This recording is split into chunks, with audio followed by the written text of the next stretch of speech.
Shwmae a chroeso I Sgwrs, podlediad Consortiwm Canolbarth y De. Yn y podlediad hwn byddwch chi'n clywed y trafodaethau diweddara am bob math o bethau addysg. Hello and welcome to Sgwrs, the Central South Consortium podcast. In this podcast we'll bring you the very latest discussions on all things education. Hello and welcome to this edition of the CSC Expressive Arts Podcast. In this podcast, you'll be listening to a conversation I had with Sophie Angell Jones, the head of dance at Treorchy Comprehensive School. Sophie's been teaching at Treorchy for 15 years now, and in the early days, dance was only on the curriculum for 8 weeks a year. Now it is thriving at Key Stage 3, Key Stage 4 and Key Stage 5, as well as making massive contributions to the extracurricular programme at Treorchy, which is extensive. Sophie joined Treorchy as a PE teacher with a dance specialism, and her remit was to build up dance in the school. Along with her colleague Claire Watts, they managed to cover a wide range of dance styles. Sophie herself has firm foundations in ballet, modern, street, hip-hop and contemporary, whilst Claire has a specialism in Latin American dance. You'll hear Sophie explain how collaboration and strategic planning is crucial, but you'll also get an understanding that a passion and an enthusiasm for the subject is key. I hope you enjoy listening to this conversation, and I hope that it inspires you to introduce or develop dance in your school as part of the Expressive Arts AoLE. In Curriculum for Wales, dance is part of the Expressive Arts AoLE, whereas in many schools it's taught by a PE teacher.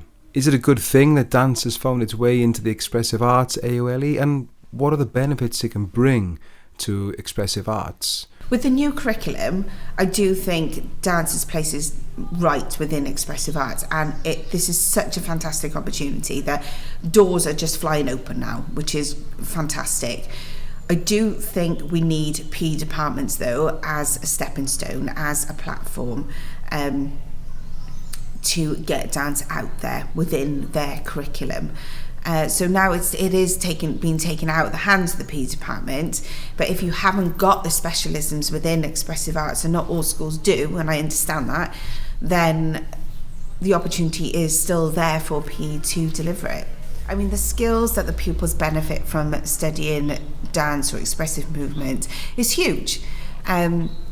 Confidence increase, self-esteem increases, the amount of group work that you can do, the metacognitive skills that the pupils develop through the subject, it's brilliant. I mean, they're planning, they're reviewing, they're adapting choreography, they're working with each other and observing each other's work and evaluating their own. I mean, the skills are endless, which can then be transferable across other subjects. The impact is there because we've had the support of senior leadership. And without time, money, the space is given to us, the facilities, that wouldn't have happened. I mean, I started in this school and in my previous school teaching dance at Key Stage 3 in the gym, in the school canteen with the chips and the peas, and 2 hours after school on a Monday, just to make senior leadership aware that it can be done. The demand is there, the pupils want to learn, look at these skills, look how transferable they are to other subjects, look how much fun these pupils are having. And when you see them backstage in a show, or they've just come off the stage and they are absolutely buzzing, it's just worthwhile, it really is. Or in competitions, and the nerves beforehand, but being completely elated when they come off stage, it's great. It's really good. On the back of COVID, returning to school, the classes, our exam classes, we haven't seen our Key Stage 3 classes yet, but our exam classes are desperate to do practical. I mean, they've tried at home, we've tried to teach practical online, hasn't been great because the children haven't had the room. They have been sharing resources, sharing spaces with younger brothers and sisters, but we've really tried to think outside the box with online learning and setting challenges at home, where, for example, we set a sofa dance challenge where their sofa was the set, and they had to research all the different actions that you do on a sofa and choreograph a short piece. Hilarious, some of the video footage that's been uploaded. But really, they want to be back in here. They want to be performing with their friends. They don't want to do any more solo work, because we could only do solo in first term. I taught my year 11s last week for the first time practical, and asked them who has done any movement dance at all, and probably 3 out of the class had been properly active, which was quite worrying. So we did, shall we say, a break-in lesson just to get them moving again and becoming more aware of their bodies, and they really enjoyed it. So I'm really pleased with that. But they just want to do practical, and they just want to do group work, and I mean, we're not allowing any contact work at the moment, but they just want to perform together. They don't want to perform on their own, and they've specifically said that no more solo work. Okay. You've said so many things there that probably your music teachers and drama teachers especially can relate to. But it's clear to hear that you're creative with your lesson plan, and you're creative with your curriculum, and you firmly believe that it's a performing subject, it's an expressive subject. It's not just about keeping fit. Planning relevant lessons and engaging units and schemes that will be attractive to both boys and girls has to be an important part of the success dance has achieved here at Treorchy. It's at Key Stage 3. We are not really concentrating on technical dance. It's more about how to express yourself, how to move, how does the body move, and the topics that we choose are very cross-curricular.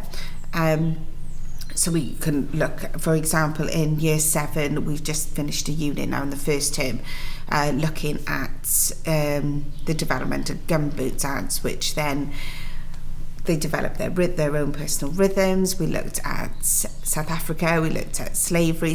Dance at Key Stage 3 is being used as a vehicle of learning rather than a technical subject, which leaves it more accessible then for different types of teachers to deliver dance. So whether it's your drama or music teachers in expressive arts, or it's your PE teachers, the units are planned so that a non-dance specialist can pick it up and run with it.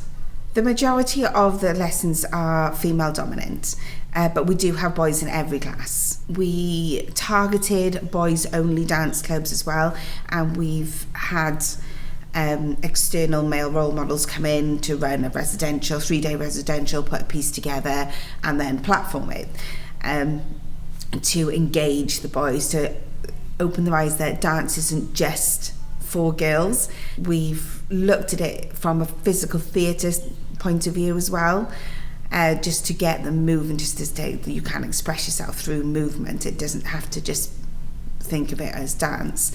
I do think a lot more male dancers are on TV and in the media a lot more now. We have boys studying dance at Key Stage 4 and 5, and at the moment now, with dance rolling into year 7, we haven't called it dance. We've called, to try and beat that stereotype, we've called it expressive movement, and they're fine. We have mixed classes from year 7, and they all engage, they all participate. I think the choice of material that you deliver to the class, to a mixed class, to a female class, and to an all-boy class, completely different, to hook them.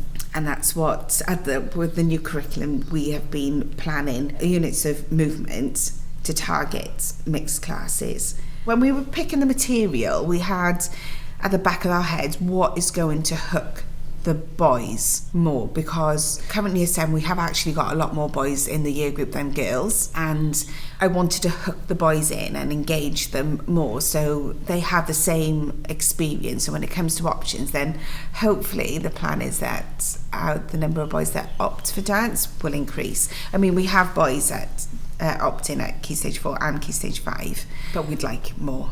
Because basically the material and the choreography that we can teach at Key Stage 4 and 5 is just more explosive when you've got boys, because they just bring a different element to the class, a different dynamic. We had one class 3 years ago where we had 4 boys at Key Stage 5, and the work they produced was just outstanding, and they've all gone on to do musical theatre now. So I want to get back to that point. And the girls? I don't think it'll make any difference, because they're really enthusiastic regarding movement, music, lovely space to perform in, and being expressive. You've really thought hard about your short, medium and long-term planning there, and I'm sure it will pay off for you, because it's worked so far. You've done some really tremendous things here at Treorchy. Can you just talk us through some of the imaginative and creative ways that you've weaved dance into the curriculum? Through the PE department, through Core PE, we delivered dance leadership qualification, where we trained our pupils to be dance leaders, which then enabled them to help us and assist us in after-school clubs, setting up small dance festivals, and then eventually going into their old primary schools and setting up after-school clubs with younger children, which they absolutely loved. Funnily enough, it then evolved into when we were delivering the Welsh back. In our school, it wasn't as an option. It was put into everybody's subject, and we took on a challenge. So dance took on the community challenge for Welsh back, which worked perfectly.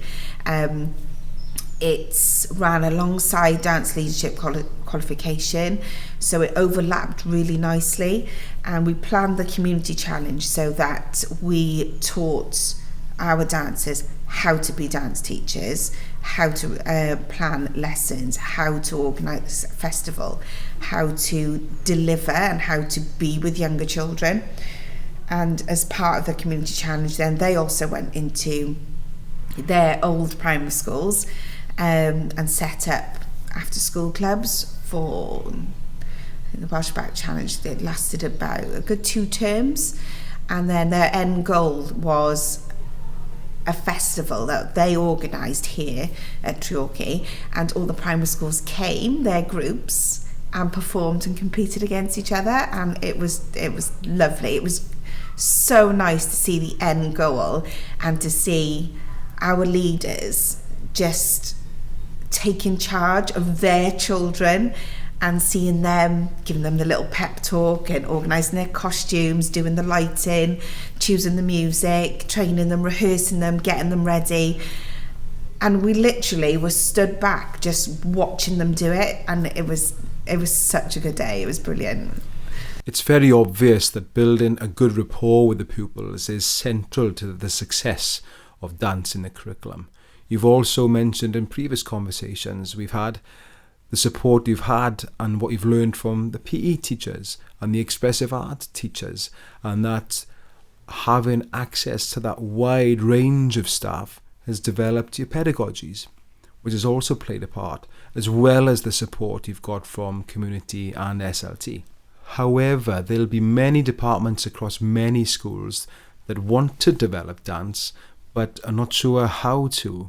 Where did you start off? How did you grow to have the successful department? Where did it come from? Well, originally we were part of the PE department, and dance was taught at Key Stage 3, but as part of the PE curriculum. But so the children were only getting 8 weeks a year to study dance at Year 7, Year 8 and Year 9. Which was great, and I'm really thankful for the PE department allowing us to deliver dance, because it was a platform that we needed to start from. And then at Key Stage 4, we were lucky enough to have dance put then into the options, and the children were allowed to take 2 practicals. So the children that were really sporty and really into PE, but also had that dance side stuff, had the opportunity to take both. And then it also was more accessible for pupils that didn't really like sport, but wanted to be active, wanted to be healthy, wanted to be fit, wanted to do a practical subject and develop those skills alongside their other subjects. Then they had the opportunity to pick a different type of practical subject. You've got a thoroughly enriched curriculum here. You got school shows, you got competitions, you go work in the community. You've embedded dance not just as a dance subject in itself, not as a discrete discipline, but it's embedded right across all areas of the curriculum. But what about exam levels? What are the opportunities and the options for those who want to progress with dance? At Key Stage 4, we offer GCSE Dance and BTEC Level 2. The GCSE Dance specifications actually just recently changed over the couple of years, and I personally think it's much better. It's more structured. It does have more of a contemporary focus. The pupils have an hour and a half written exam where they study 6 professional works, which are modern, which are up to date, which are engaging, and look at lots of different styles, not just contemporary dance. It's the first time that a hip-hop piece has been involved at GCSE level, to analyse, to critically analyse, to look at everything. And it's Kenrick Sandy, Emancipation of Expressionism is called. And he's actually toured Wales in the past, and we've taken groups. Fantastic choreographer, such a creative and deep thinker, through hip-hop, which you wouldn't really think that, because you sort of think of diversity and more showy performances, but this his work is really insightful. So it's good for the pupils to see hip-hop in a different light. They learn how to become a choreographer and obviously work on their technical and performance skills. They learn phrases set by the exam board, which are really quite technically challenging, but once broken down and taught, it's lovely to see. We also offer BTEC Level 2, which we use the same sort of material on both courses, and when we're promoting both courses at Option Evening, the only main difference really is the written exam. So the pupils that prefer to be continually assessed on the BTEC take BTEC, and the ones that are happy to do written exam at the end of 2 years take GCSE. I would say there's probably more written work on the BTEC course over the 2 to 3 years that we deliver it, in comparison to the GCSE. The only difference is the exam. The same at Key Stage 5. You choreograph solos, duets, performance work as a group, as you have more choice really of the type of style of dance that you can be assessed through. We look at the healthy performer as a whole in terms of nutrition and injuries, how to look after your body. As a dancer, your body is your tool, so you really need to know how it works and how to look after it to sustain your career. We look at professional works, we learn how to critically analyse. Choreography is a big element of both courses. Site-specific work as well, which is really interesting, and the pupils, they really engage with that unit because they take dance out of the studio basically, and really pushes their creative thinking skills. Thank you, Sophie. You've talked about so many things there. The importance of effective curriculum planning, the importance of engaging pupils, engaging other staff in order to build a successful subject in a school. One of the most important things I think other listeners will agree with is that you've given plenty of ideas and inspiration on how they can move dance forward in their schools. Just a few final words, if you wouldn't mind, Sophie. about those who are starting out and where to go for help and what we can do to develop dance in our schools? I've had a few schools that have approached me, one Welsh medium and English medium, to help them start, basically, to give them a foundation of where to work from so that they can adapt within their schools. And that's great. I would love to work with different schools and to help them to start that, because I had that when I was an NQT in Cambridge. I had a teacher help me just start, and that's all you need. I think in today's social media as well, there's plenty of groups that you can join. I find teachers the most generous people, and they upload their teaching resources that they've created, which you can adapt, so you don't have to reinvent the wheel. There's so much material out there. You've just got to pick and choose what's right for you, for the expertise within your department, for your children, whether you're talking girls, boys, mixed, what key stage, tapping into and using the community dance practitioners and dance companies, the amount of free educational resources out there to promote their work and then take trips to the theatre to see their work. It's the outreach work from most companies is of a really good quality, and tapping into that. But I think moving forward, I think we need in Wales a dance network for teachers, so that we can share our own resources, expertise, support each other. Because of the new curriculum changes, there are lots of doors opening at Key Stage 3. But the benefits and the skills that the pupils develop and learn from this subject, take that into consideration, take it to your senior leadership and run with it, give it a go. Every subject has to start somewhere. Fantastic sentiment to end a great conversation. Thank you very much, Sophie Angell Jones, and thank you, Treorchy Comprehensive School, for allowing me to come along and interview and share the outstanding practice that's happening at your school with the rest of the community. For those of us who are looking forward to developing dance in our curriculums, good luck and let me know how it goes. Diolch am wrando ar y bennod hon o Sgwrs. Cofiwch ein dilyn ar Twitter a Facebook, tanysgrifio ein sianel YouTube, ymuno yn cymunedau ar ein gwefan a darllen ein bwletin ysgolion wythnosol am y newyddion diweddaraf. Thanks for listening to this episode of Sgwrs. Don't forget to follow us on Twitter and Facebook, subscribe to our YouTube channel, join our online communities via our website, and read our weekly school bulletin for the latest news. Hwyl am y tro. Bye for now.